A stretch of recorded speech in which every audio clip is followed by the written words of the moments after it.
Ibanez at De Vega nanguna sa Ostet to win the match against UE. Isang set katumbas ng errors na ibigay ng Ostet, panalo pa rin. Pozas power no effect sa UST. Isang maligayang araw sa lahat. Bago natin simulan ay huwag muna kalimutan mag-like, share, subscribe, pakihit na notification bell para maging updated ka sa ating mga video. Another game to remember ang ipinakita ng UST men's kontra sa kalaban nitong UE. Ipinamalas nga ng Oste ang kanilang husay sa depensa at atake na bumuhay sa kanila until the end of the set. Muling napataob ng UST ang UE sa laban ito in just 3 straight sets sa score na 28-26, 25-19 at 26-24. Unang set pa lang ay nagpakitaan kaagad ng gilas ang dalawang kupunan.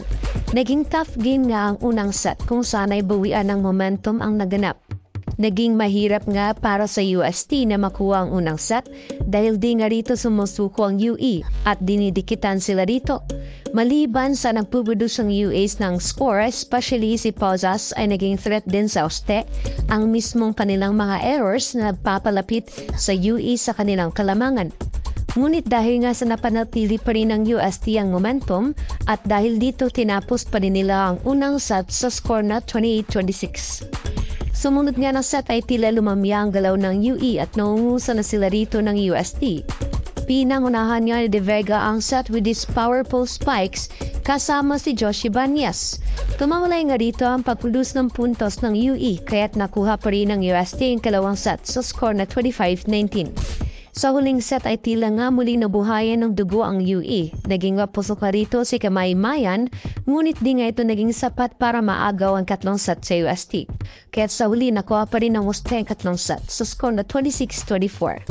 Ang panalo nilang ito ay nagdala sa kanila into their second win in the preliminary with 2 wins and 0 losses. And now the UST is currently on top. Ngunit alam niyo ba na isang buong set ang naibigay ng UST sa buong laban nang nag-commit ito ng 26 points error sa kanilang services, attacks and receive combined. Kumbaga partida na naibigay ng UST ang buong sang set ay nakuha pa rin nilang maipanalo ang kanilang laban. Player of the game nga rito ay si G-Boy De Vega who gained 14 points from 12 attacks and 2 blocks. Samantala nakapag-double digits win na si Josh Ibanez at Colinares with 12 and 10 points respectively.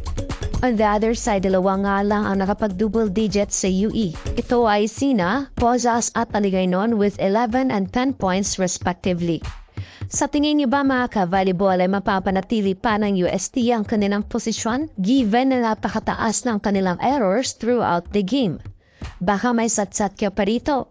Huwag mong kalimutan mag-like, share, subscribe at mag-leave ng comment. I-hit mo rin notification bell para maging updated ka sa ating mga video.